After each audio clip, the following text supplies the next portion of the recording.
오늘 우리에게 은혜 주실 하나님의 말씀은 마가복음 12장 18절부터 27절까지 말씀입니다. 마가복음 12장 18절부터 27절까지 말씀을 한 절씩 교독하겠습니다.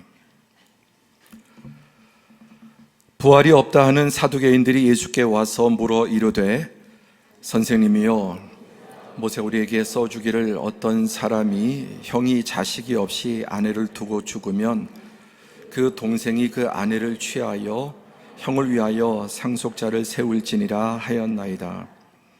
7형제가 있었는데 마지가 아내를 취하였다가 상속자가 없이 죽고, 둘째도 그 여자를 취하였다가 상속자가 없이 죽고, 셋째도 그렇게 하여 7이 다 상속자가 없었고 최후의 여자도 죽었나이다. 7사람이 다 그를 아내로 취하였으니 부활 때 곧 그들이 살아날 때 그 중에 누구의 아내가 되리까? 예수께서 이르시되, 너희가 성경도 하나님의 능력도 알지 못함으로 오해함이 아니냐? 사람이 죽은 자 가운데서 살아날 때에는 장가도 아니가고 시집도 아니가고 하늘에 있는 천사들과 같으니라. 죽은 자가 살아난다는 것을 말할진대 너희가 모세 책 중 가시나무 떨기에 관한 글에 하나님께서 모세에게 이르시되, 나는 아브라함의 하나님이요 이삭의 하나님이요 야곱의 하나님이로다 하신 말씀을 읽어보지 못하였느냐? 하나님은 죽은 자의 하나님이 아니요 산 자의 하나님이시라. 너희가 크게 오해도다 하시니라. 아멘. 오늘 예배한 우리 모든 성도들에게 살아계신 하나님께서 오늘도 하나님의 살아계심을 여러분 한 분 한 분 나타내 주시고 또 은혜 주시기를 축복합니다. 오늘 말씀의 제목은 이해와 오해입니다. 우리 장로님께서 기도하실 때 저는 제가 그렇게 성경에 능통하고 말씀에 능통한지 오늘 처음 알았습니다. 그렇게 생각해 주셔서 대단히 감사한데, 오해입니다. 하나님 말씀에 어찌 우리가 능통할 수 있겠습니까? 정말 겸손하게 하나님의 은혜를 구할 뿐입니다. 알베르 까미라고 하는 이 작가의 책 가운데 오해라고 하는 소설이 있습니다. 그 내용은 체코의 한 마을에 어머니와 딸 마르타가 여관을 하고 있었습니다. 그런데 이 모녀는 따뜻한 걸 좋아하고 바닷가를 좋아해서 따뜻한 바닷가에서 사는 게 꿈이었습니다. 그러나 너무나 가난하고 돈벌이가 안 돼서 그 꿈을 이룰 현실적인 방법이 없었습니다.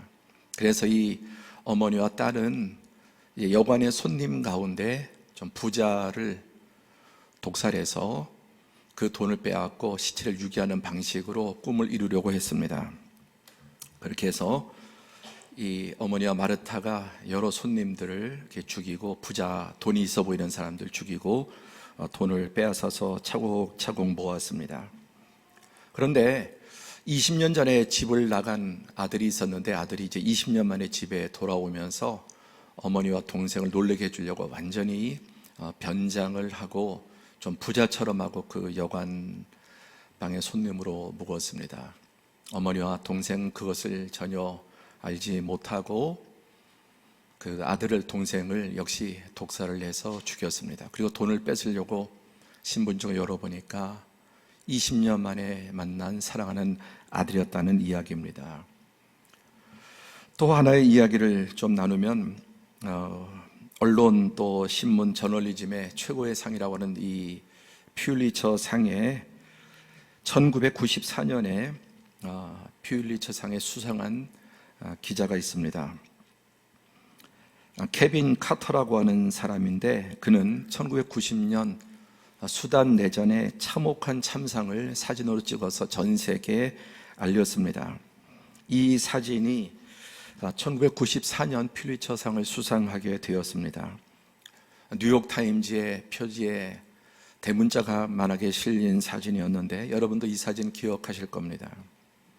수단의 한 어린아이가 굶어서 바짝 마르고 뒤에는 독수리가 이 아이가 죽을 때를 기다리고 죽으면 뜯어 먹으려고 하는 이 사진이었습니다. 이 한 장의 사진은 미국은 물론이고 전 세계에 엄청난 반향을 일으켰습니다. 두 가지 반향이 일어났는 첫 번째, 이 수단의 내전, 또 아프리카의 가난함, 또 이런 인종의 문제, 또 학살당하나 이런 문제들에서 세계인의 관심을 끌어올렸고 경종을 울렸습니다. 그런데 한편 이 사진 앞에 많은 사람들이 이 작가가 사진을 찍고 기사를 특종을 얻기 위해서 이 아이를 살릴 생각을 하지 않고 사진만 찍었다고 하는 그런 비난이 일었습니다. 이 케빈 카터는 이런 비난에 시달린 끝에 퓰리처상을 수상한 지 몇 달이 안 돼서 스스로 목숨을 끊고 말았습니다. 사실 이 작가는 전쟁, 폭력, 인종차별, 인권 이런 전문 기자로서 세계의 가장 위험한 지역을 다니면서 이런 사진을 찍어서 알리는 것을 사명으로 삼고 살았습니다. 그가 찍은 이런 참혹한 사진들을 많은 사람들에게 아프리카에 대한 또 가난한 굶는 사람들 기아에 대해서 생각하게 되었죠. 정말 목숨을 걸고 지금도 전장에서 사진을 찍고 알리는 사람들이 있습니다. 이 작가의 모습입니다. 그런데 사실은 이 정확한 실상은 이 사진 한 장 외에 그 앞에도 뒤에도 그리고 사진 앵글을 벗어난 많은 내용들이 있지 않겠습니까? 수단은 이런 촬영들을 금지하고 또 전염병이 돌았기 때문에 기자들을 잘 받아들이지 않았고 30분만 딱 제한되고 절대 사람을 접촉하지 못하도록, 그리고 이 옆에는 수단의 군인들이 총을 들고 지키고 있었고 30분 안에 모든 것을 이제 끝내고 나가도록 또 접촉이 금지되어 있었다고 합니다. 근데 그런 것을 뭐 다 말할 수는 없죠. 그리고 이제 이 사진을 찍고 이 독수리를 쫓아내고 또 이 아이를 구호했다는 것입니다. 이 하나의 모습만 보고 많은 오해가 있었던 것입니다. 이 케빈 카터의 딸이 메건 카터인데 나중에 이런 글을 올립니다. 우리 아빠는 사진 속의 어린아이였다. 그리고 아빠를 비난했던 사람들은 바로 사진 속의 독수리였다. 참 의미심장한 말이 아니겠습니까? 목숨을 걸고 이런 것을 사진 찍고 알리는 사진 기자에 대해서 자기 보는 관점, 자기 생각에 사로잡혀서 특종을 위해 또 어떤 돈과 명예를 위해서 이렇게 아이를 돌보지 않았다고 하는 이런 비난들, 한 좋은 기자를 죽음으로 내몬 것입니다. 오늘 말씀의 제목은 이해와 오해인데, 오해는 무엇이 가진 뜻이나 사실, 사건, 사람에 대해서 잘못 이해하거나 잘못 풀이하는 것, 어떤 것에 대해서도, 어떤 사실에 대해서도, 사건에 대해서, 또 사람에 대해서도 잘못 이해하고 잘못 풀이할 수 있습니다. 착각도 오해 중에 하나일 것입니다. 뭐 굳이 설명할 필요 없죠. 이해는 바로 아는 것입니다. 바로 사실 있는 그대로 올바르게 이해하고 받아들이는 것, 정해라고 합니다. 그런데 우리가 살면서 참 크고 작은 많은 오해들을 하고 살아갑니다. 뭐 내가 그렇게 뭐 오해를 했을까 생각할 수 있지만, 사실 내가 오해하는 것을 깨닫는 것도 있지만 그냥 모른 채로 묻히고 지나가는 오해들이, 착각들이 얼마나 많겠습니까? 사람에 대한 오해, 세상에 대한 오해, 역사에 대한 오해, 또 정치에 대한 오해. 우리가 수많은 언론들 이렇게 듣고 있지만 참 조심해야 될 게 많이 있습니다. 뭐 팩트라고 말하면서도 극히 일부의 한 부분만 보여주는 것도 많이 있습니다. 이런 모든 이해, 그 오해들, 사실 여러분 좀 곰곰이 생각해 보면 우리가 살면서 오해만 좀 줄여도, 그렇지 않습니까? 이 세상에 오해만 좀 줄어도 세상에 일어나는 불행과 문제의 절반 정도는 오해의 뿌리를 두고 있지 않을까요? 한번 같이 해보실까요? 오해만 좀 줄여도, 다른 사람 말고 나부터. 다른 사람은 오해를 많이 하는데 나는 오해와 착각을 안 하고 살까요? 그렇지 않습니다. 모든 인간은 다 저마다 크고 작은 오해를 하면서 살아갑니다. 이런저런 오해가 다 좋지 않지만 그 중에도 가장 심각하고 파괴적인 것은 하나님에 대한 오해. 사실 인류의 모든 불행은, 비극은 하나님에 대한 오해로부터 시작이 되었습니다. 심각한 문제, 하나님에 대해서, 그리고 진리에 대해서. 여러분, 우리는 하나님에 대한 오해가 없을까요? 목사인 저는 하나님에 대한 오해가 없을까요? 목사인 저는 성경에 대해서 오해가 없을까요? 알게 모르게 우리가 가지고 있는 전제나 전통이나 이런 것 때문에 편견으로 인해서 하여튼 많은 오해, 하여튼 그 중에 제일 심각한 게 하나님에 대한 오해고, 이게 모든 인간의 비극의 출발이었다는 것입니다. 창세기 3장 5절에 사탄이 아담과 하와에게 하나님에 대해서 이렇게 거짓말을 합니다. 너희가 그것을 먹는 날에는 너희 눈이 밝아져 하나님과 같이 되어 선악을 알 줄 하나님이 아심이라. 하나님께서 왜 선악과를 못 먹겠느냐? 너희가 그것을 따먹는 날에는 하나님처럼 될 것을 아셨기 때문에 그걸 막으려고 하나님이 거짓말한 거다. 그게 아니고 너희가 선악과를 따먹는 날에는 너희 눈이 밝아져서 너희가 하나님처럼, 선악과는 죽는 나무가 아니라 너희를 하나님 만드는 나무다, 그렇게 거짓말하고 그렇게 속습니다. 하나님에 대해서, 그분의 말씀에 대해서 오해를 합니다. 이것이 모든 인류의 오해의 출발이었습니다. 사복음서를 보면은 예수님에 대해서 마태, 마가, 누가, 요한복음, 아니 뭐 마태복음만 쓰든지 요한복음만 쓰든지 뭐하러 예수님에 대해서 사복음서까지 썼을까? 그 중요한 이유 중에 하나가 예수님에 대한 오해를 좀 풀고 더 풍성하게 알리기 위해서, 한 사람이 말하는 것보다 네 사람이 말하는 게 차이도 있고 공통점도 있죠. 더 풍성히 알 수 있죠. 그래서 특별히 여러분, 이 마태복음은 청중이 유대인 또는 유대적인 사고에 물들어 있는 사람들, 그 다음에 마가복음은 로마인, 그리고 로마적인 사고방식을 가진, 문화와 사고방식을 가진 사람들에게 예수님을 잘 전할 수 있었습니다. 누가복음은 헬라인과 지성인들, 또 마가복음은 조금 이렇게 지식적으로, 사회적인 지식이 좀 떨어지는 이런 사람들이라면, 이 누가복음은 누가가 의사이고 대단한 지성인입니다. 역사가입니다. 그래서 이 헬라적인 사고, 문화, 또 그런 이성을 가진 사람들에게 예수님을 효과적으로 잘 증거하는 것이죠. 그리고 요한복음은 온 세상 인류 누구든지 이 요한복음은 가장 이 모든 것을 종합적으로 또 예수님의 신적인 이런 부분들을, 그래서 어떻게 보면은 예수님에 대한 어떤 오해를 좀 더 줄이고 풍성한 입체적인 예수님을 소개하기 위해서 사복음서가 쓰여졌다, 그렇게 생각할 수 있습니다. 저는 두 가지 오해를 좀 말씀드렸죠. 까미의 이 오해라는 소설에서는 이 오해로 또 그렇게 해서 행복하게 살 수 있다는 것도 오해고, 바닷가에 가서 따뜻한 곳에서,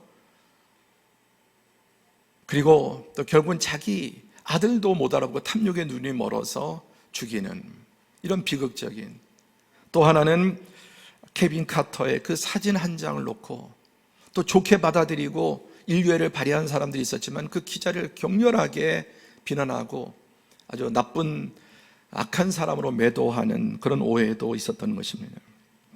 오늘 마가복음 본문 말씀은 우리가 예수님에 대해서 또 하나님에 대해서 하는 오해, 성경에 대해서 하는 오해에 대해서 보여주고 있습니다. 자, 우리 오늘은 18절부터 27절까지 읽었지만 그 앞부분에도 또 한 번의 오해가 있습니다. 그것은 바로 바리새인과 헤롯 당 중에서 예수님의 말씀을 책잡으려고, 예수님은 진리신데 진리이신 예수님을 책잡으려고 하는 사람들이 있었습니다. 하나님의 말씀을 책잡으려고 하는 사람들이 에덴에서부터 지금까지도, 에덴에서 하나님의 말씀이 먹는다는 정령 죽느라고 하는 이 하나님의 말씀을 사단이 아니다라고 하는, 인류 역사상 끊임없이 하나님과 그의 진리의 말씀에 대해서 책잡고 거짓말이라고 하고 불신하는 역사입니다. 진리까지도 사람들은 도전을 하고요. 여러분, 신학자라고 하는 사람들 가운데 일평생 성경이 어디가 틀렸는지, 어디에 문제가 있는지 이것만 샅샅이 찾으려고 하는 사람들이 있습니다. 예수님, 내가 곧 길이요 진리요 말씀이 육신 되신 분인데 그 예수님을, 다시 말해서 하나님의 거짓을 찾아내려고 하는 것입니다. 그래서 자기 나름대로 기가 막힌 아이디어를 그들이 짜냈습니다. 이 바리새인들은 성경 박사들인데 14절에 보면은 가이사에게 세금을 바치는 것이 옳으니까 옳지 않으니까. 지금 유대는 로마의 식민지인데 엄청나게 세금을 뜯어가죠. 그런데 예수에게 저 로마 황제 가이사에게 세금을 바치는 게 옳으냐 틀리냐, 이거는 빼도 박도 못하는 질문이에요. 세금을 바쳐라 그러면은 매국노라고 할 것이고, 바치지 말라고 하면은 로마의 반역자라고 할 것입니다.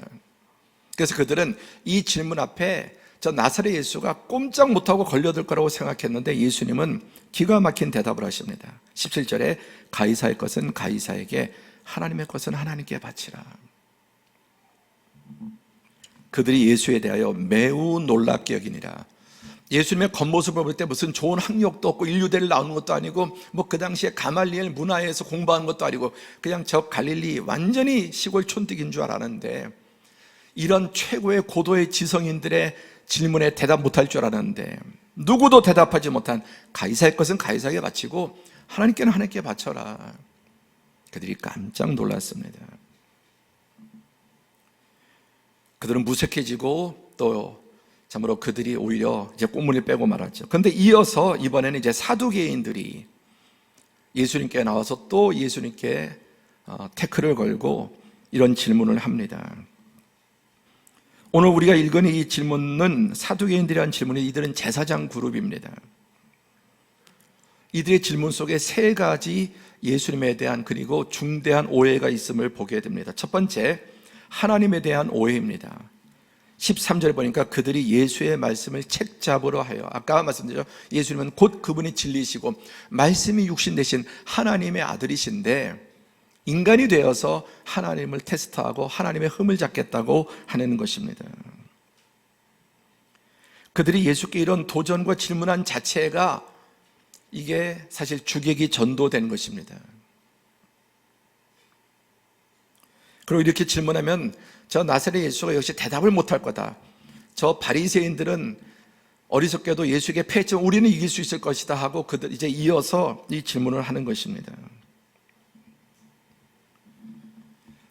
고린도전서 1장 24절에 보면은 오직 부르심을 받은 자에게는 유대인이나 헬라인이나 그리스도는 하나님의 능력이요 하나님의 지혜, 하나님의 지혜를 가지신 전지전능한 그분 앞에 피조물인 인간이 자기들로서는 최고의 굿 아이디어 같지만 이 질문을 통해 그들이 얼마나 무식한 자들임이 오히려 드러나게 되었습니다.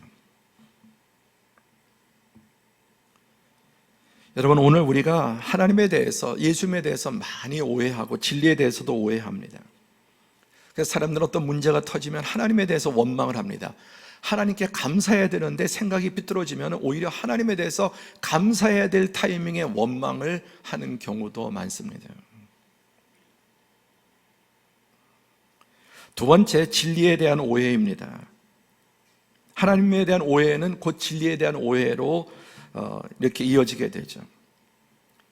18절에 보니까 부활이 없다는 사두개인들이, 이 사두개인들은 제사장 그룹인데도 요즘 말하면 자유주의 신학자 같아서 부활이 없다, 부활에 대해서, 내세에 대해서 그들은 믿지 않습니다. 그러면서 그들이 회의를 해서 기가 막힌 시험거리를, 문제를 만들어냅니다. 뭐 지금이야 그렇지 않지만 유대인들은 그 당시에 이제 형이 결혼했는데 아이를 낳지 못하고 죽으면 그 형의 가문을 이어주기 위해서 형사 취수제도라는 특별한 제도가 있어서 그 약자를 보호하고 형이 대를 잇도록 하는, 동생이 이제 형수와 결혼해서 낳은 아이를 형의 대를 잇도록 이렇게 하는 제도가 있었습니다. 어느 집안에 칠형제가 있었는데 큰아들이 아내를 치었다가 상속사 없이 죽고 또 둘째도, 셋째도, 넷째도, 일곱이 다 이렇게 죽었습니다. 이 얘기를 만들어낸 거죠. 그럼 만약에 부활이 있다면 23절에 일곱 사람이 다 그를 아내로 취하였으니 부활 때 곧 그들이 살아날 때 그 중에 누가 아내가 되겠느냐? 기가 막힌 질문 아닙니까? 아니 정말 부활이 있다면 형제 7이 한 형수와 다 결혼했는데 나중에 부활한다면 그 중에 누구의 부인이 되냐? 이런 질문입니다. 막 그들은 이 질문을 만들어 놓고도 아주 쾌재를 불렀을 것입니다. 저 나사렛 예수 절대 대답 못할 거다. 그리고 부활이 없다는 것을 이제 알게 될 거다. 예수님께서 뭐라고 말씀하셨습니까? 예수님께서 여기에 대해서 뭐라고 말씀하십니까? 그들이 성경에 대해서도 모르고 성경을 가장 잘한다고 생각하는데 성경에 대해서 깡통인 거예요. 가장 기본적인 것도 모르는 것입니다. 이어서 그 부분을 설명을 하겠습니다. 세 번째는 자신에 대한 오해입니다. 첫째 하나님에 대한 오해, 두 번째 진리에 대한 오해, 세 번째는 자기 자신에 대한 오해. 예수께서 이르시되 너희가 성경도 하나님의 능력도 알지 못함으로 오해함이 아니냐. 그들은 쾌재를 불렀지만 사실은 너희들이 얼마나 지금 무식한지, 아니 종교 지도자라는 자들이 평신도란 몰라도 성경도 하나님도 모르니까 이런 어리석은 질문을 하는 거다. 그러면서 사람이 죽은 자 가운데서 살아날 때에는 장가도 아니가고 시집도 아니가고 하늘에 있는 천사들과 같으니라. 그러면서 너희가 오해해도 크게 오해했다. 가장 기본적인 그 뿌리가 되는 부분부터 그들은 첫 단추부터 오해하고 그렇게 그들의 신앙이나 모든 게 그 오해의 모래 위에 지은 집과 같았던 것입니다. 여러분, 이 세 가지는 사실 우리 인류가 모두가 가지고 있는 가장 큰 오해였습니다. 모든 전제적인 오해, 하나님에 대한 오해, 진리에 대한 오해, 그리고 자기 자신이 똑똑하고 자기 자신이 유능하고 자기의 논리가 맞고 자기 생각을 절대시하는 이런 오해입니다. 이 세 가지가 오해되면 나머지 모든 것들은 거기에서 파생이 된다고 말씀드렸습니다. 하나님에 대한 오해는, 진리에 대한 오해는 영원한 생명까지 상실하게 됩니다. 오늘날 얼마나 많은 사람들이 하나님에 대해서 하나님 없다고 생각하고 예수 그리스도에 대해서 부인하고 진리에 대해서 부인, 특히 우리가 사는 이 시대는 상대적인 절대 진리는 절대로 없다고 생각하는, 모든 것이 상대적이라고 생각하는 시대 가운데 살아갑니다. 또 믿는 우리도 성경에 대해서, 하나님의 말씀에 대해서, 신앙에 대해서도 오해하는 신앙들이 있는 것입니다. 정리해 보면은 다 함께 시작. 하나님에 대한 오해, 두 번째 진리에 대한 오해, 세 번째 자신에 대한 오해. 그럼 여러분, 저는 저에 대해서 이런 오해가 없을까요? 여러분은 이 세 가지 가운데 완벽하게 여기서 어떤 부분도 오해가 없다고 생각하십니까? 만약에 그렇게 생각한다면 없으시겠지만 그게 바로 큰 오해입니다. 우리는 다 여기에 해당됩니다. 특히 자신에 대해서도 오해하고.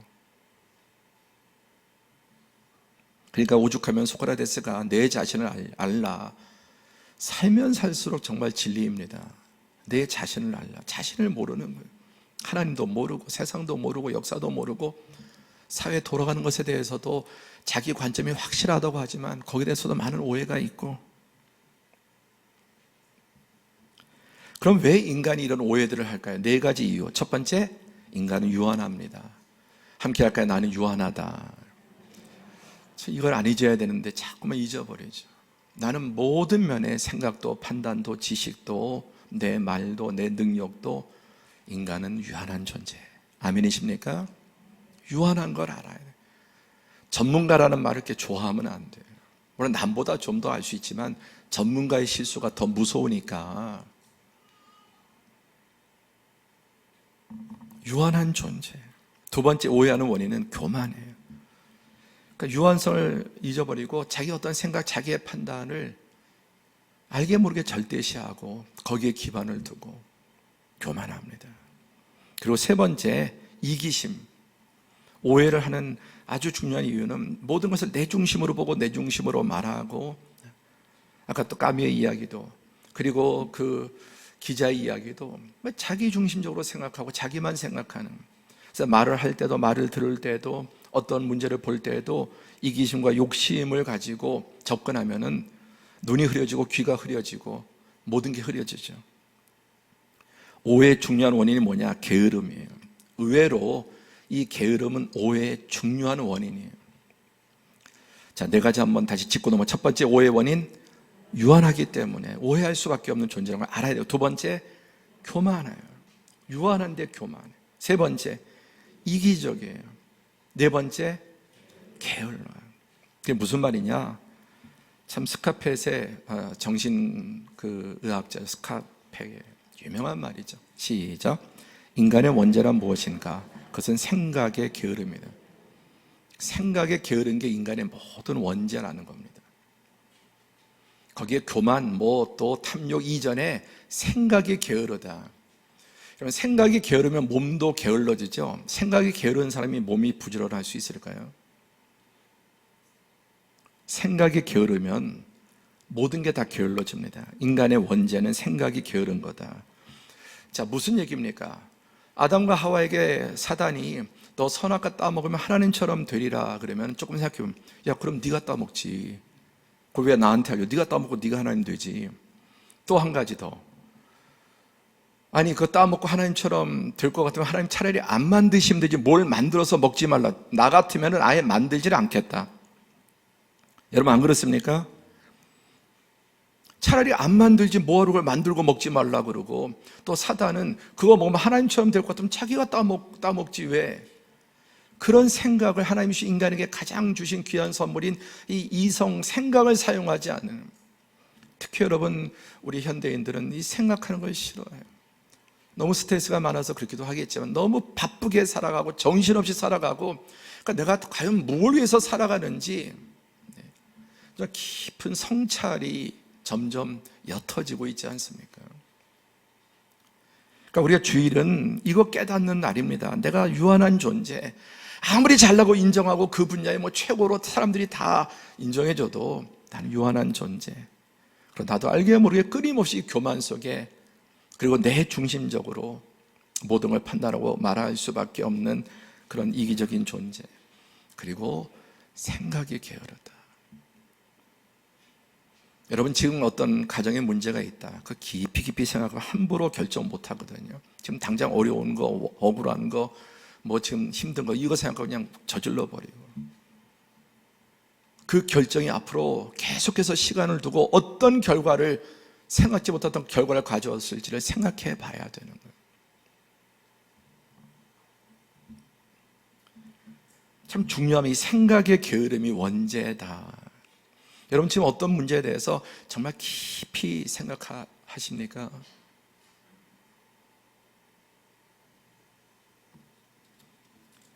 생각이 어리석으면 모든 게 어리석어지는 것이죠. 그래서 하나님께 원망하고 하나님이 계시면 이럴 수 있는가? 이게 가장 여러분 원시적인 생각이에요. 똑똑한 생각이 아니라. 그래서 하나님의 은혜를 감사하고 찬양하게 될 타이밍에 원망하는 사람들이 많습니다. 왜? 생각이 깊지 못해서, 게을러서. 오해하는 거예요. 오해. 같이 한 번 더 읽어볼까요? 시작. 가장 지혜로운 의심은 자신을 의심하는 것이다. 내 동기가 뭔지, 정말 내가 왜 이렇게 하려고 하는지, 내가 지금 기분 나쁜 게 정말 기분 나빠해야 될 상황인지, 내가 감정이 되게 상했는데 이거 정말 감정 상해도 되는 건지, 그런 거 생각을 잘 안 해보고 그냥 화내고, 내가 정말 지금 낙심하는 게 맞는 건지, 이런 것에 대해서 의심해야 돼요. 함께 하죠. 나를 의심하라. 가장 지혜로운 나를 의심하는 거예요. 그게 가난한 마음이 있어야 가능한 거예요.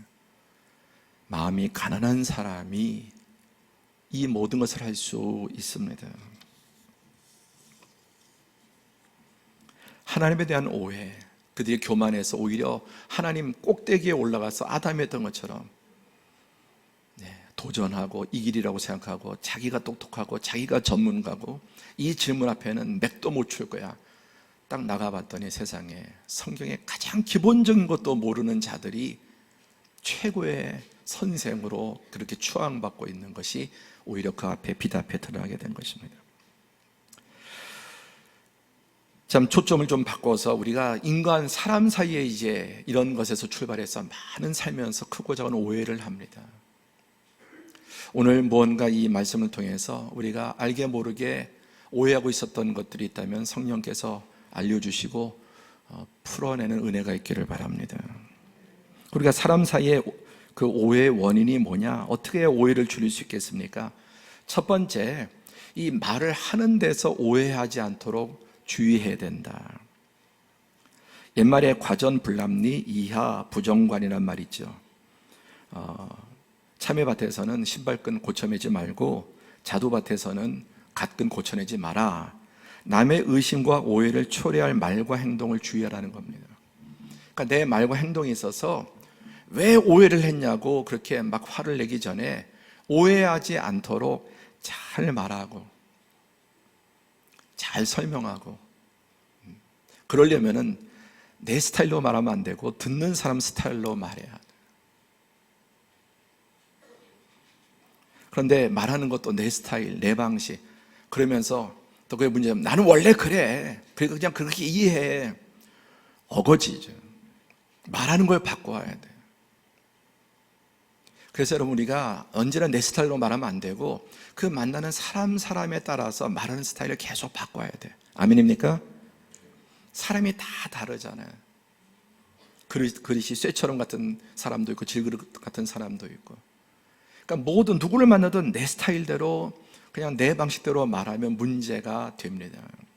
그래서 말할 때, 행동할 때 어찌하든지 오해하지 않도록, 그 오해를 유발시키고 또 오해했다고 혈기 부리고 화내고 뭐 싸움 나고 그렇게 하는 경우도 있지 않습니까? 우리가 많이 알고 있는 이야기죠. 예. 우리가 누구한테나 자녀들에게 또 부부간에도 말할 때, 예를 들어서 어떤 엄마는 너 저리 좀 가. 지금 엄마가 많이 힘들어요. 출근하고 하중 일하고 또 스트레스 받고 너무 모든 게 힘들어. 너 좀 저리 나가 있어. 이렇게 말하면 아이는 엄마가 나를 싫어하는구나.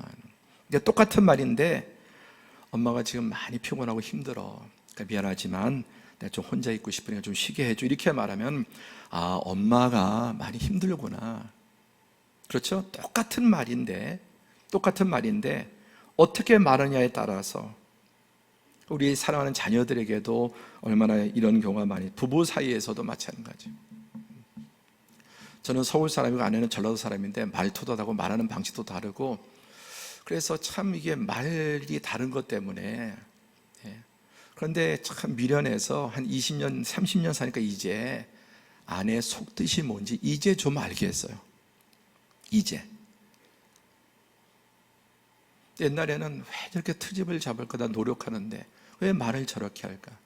근데 그 안에 정말 남편에 대한 깊은 사랑이, 특히 목회자로서 실수하지 않기 바라고, 더 성도들한테 좀 이렇게 안 좋은 말 안 듣길 바라고, 그러니까 늘 살얼음판. 근데 저는 그 부분이 싫은 거예요. 내가 당신 자식이냐 남편이냐? 내가 남편이라고 왜 나를 자식 대우를 하냐? 그러니까 당신 말을 들으면 나는 자식 같은 느낌이 들 때가 많아. 그런 것 때문에 마음이 상하는. 물론 그렇게 이제 말하는 방식도 좀 바꿔야 되겠지만, 듣는 데 있어서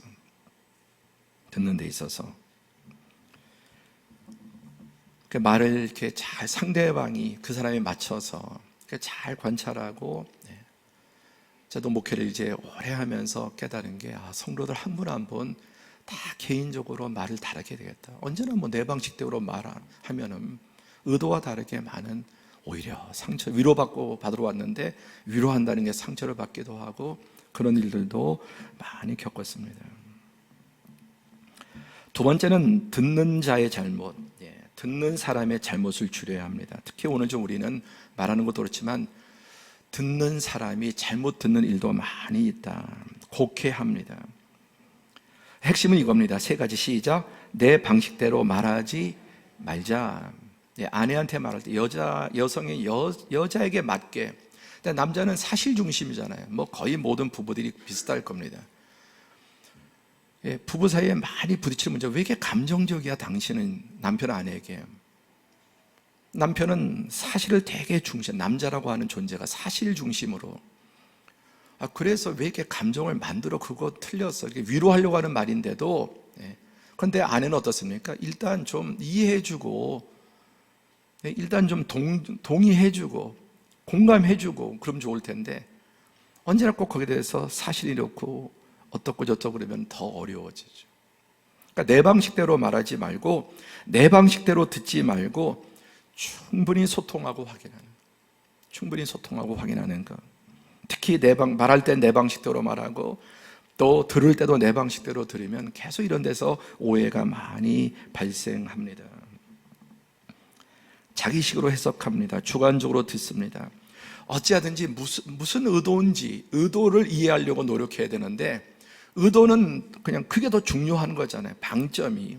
근데 의도는 신경 쓰지 않고 그냥 말 껍데기만 이렇게 또 들을 수도 있지 않습니까?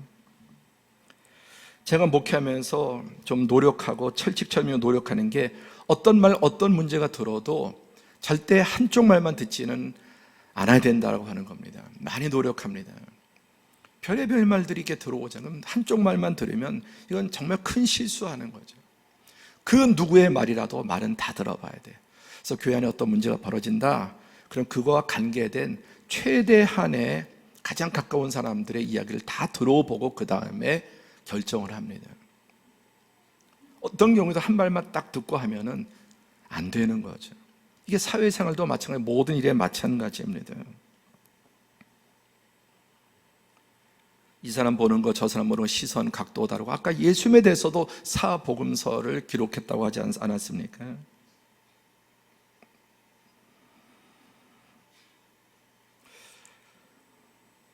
저는 아까 말씀 최근에 이제 한 30년 정도 살고 나서, 내가 이 듣는 걸 많이 바꿔야 되겠다, 그리고 말하는 것도 정말 많이 고쳐야 되겠다, 정말 절박함을 느낄 정도로.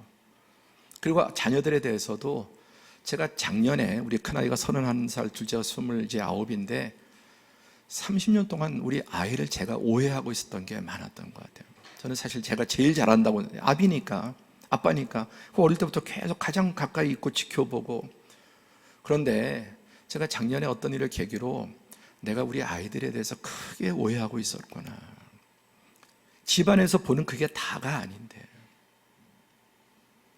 그러니까 참 그 마음도 무겁고 늘 아이들에 대해서 스트레스 주고 스트레스를 받고 그랬는데, 제가 작년부터 완전히 자유로워졌습니다. 내가 생각하는 그렇게 그런 문제가 아니구나. 내가 정말 잘못 봤구나. 그러니까 말이 바뀌기 전에는 항상 야단치고 잔소리하고 또 바르게 잡아주려고. 근데 지금은 만나면 늘 격려하는 거예요. 잔소리 안 합니다. 오해를 많이 하는 거예요. 여러분, 자녀들에 대해서 너무 걱정하지 마세요. 정말 크게 잘못했을 때는 책망하고 바로 잡아야 되겠지만, 여러분 자녀를 좀 믿으세요. 자녀들에 대해서 안심하세요. 전 다른 것보다도 참 그 짐이 무거워, 특히 목회자고 그러니까. 그런데 그 무거운 짐에서 벗어난 거예요. 내가 우리 아이에 대해서 오해하고 너무 미안하다. 같이 가정에서 대화하고 또 다른 분들의 시선, 다른 분들의 이야기를 이렇게 듣고 하면서 너무나 많이 바뀌어요. 지금 볼 때마다 저도 행복하고 격려하고 칭찬하고. 그러니까 과거에는 이 아이들의 날개를 이렇게 접어놨다면 아이들의 날개를 펼치고, 부모와 관계가 좋아지겠어요, 나빠지겠어요? 좋아질 수밖에. 여러분, 우리 자녀들에 대해서 많이 오해하고 있는, 그리고 아내에 대해서, 남편에 대해서, 부모님에 대해서도 기타 우리 관계 속에서 상당 부분 오해하고 있는 부분들이 있습니다. 그걸 인정해야 합니다.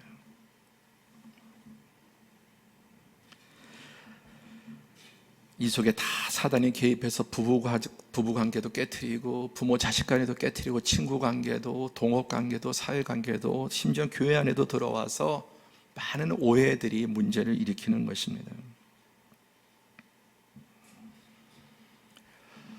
한 번 더 같이 하실까요? 오해만 좀 줄여도, 여러분 가정에서부터 그러려면은 말 잘하고 말 잘 듣고, 잘 귀 기울여서 무슨 말을 하려고 하는지, 또 내가 말하는 것을 내 스타일보다는, 내 말투보다는, 내 단어보다는 상대가 잘 받아들일 수 있는 그런 말로. 여러분, 소는 풀을 먹습니다. 거의 모든 풀들을 다 먹는 것 같습니다. 이 소는 하루에 한 8시간, 평균 8시간, 하루 70kg 이상의 많은 풀을 먹습니다. 우리가 이 풀 먹고 여러분 소화시키지 못하죠. 심지어는 이런 말라 비틀어진 지푸라기를 먹고도 다 소화시킵니다. 그 이유가 뭐죠? 아시다시피 소는 위가 4개죠. 위가 4개여서 이 4개 위를 통해서 또 되새김질 하면서 이렇게 다 소화를 시킵니다. 그래서 이렇게 거의 모든 풀들을 먹고 저런 지푸라기까지 소화시키는데, 소가 못 먹는 풀이 있는 거 아십니까? 소가 못 먹는 풀이 있는데 이것입니다. 이렇게 4개 이제 위가 있는데, 양, 벌집양, 천년, 막창, 이게 다 소의 위라고 하네요.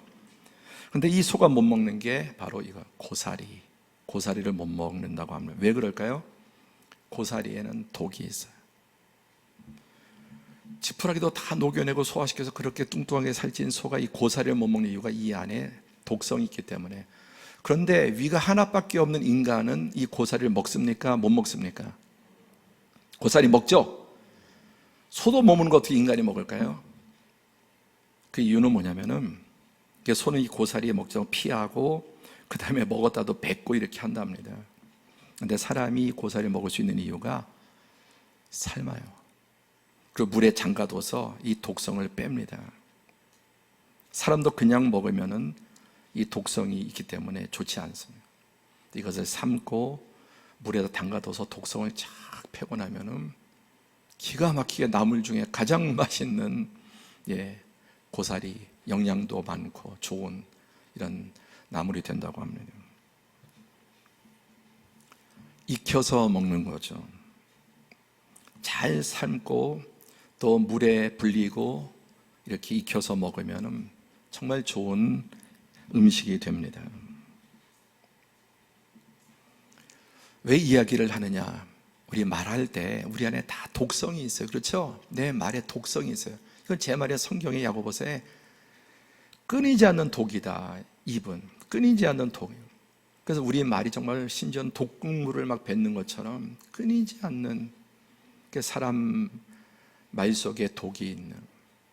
그러니까 이것을 충분히 잘 익혀서 물에 넣어서 잘 불려서 독성이 빠져나가도록, 그래서 말할 때 정말 우리가 좀 내 안에 있는 독성을 줄이고, 아까 어떻게 말하라고요? 상대방, 듣는 사람의 그 틀과 생각과 정서에 맞춰서, 듣는 사람에게, 남편에게 맞춰서, 또 아내에게 맞춰서 계속 이 연기하는 거 아시죠?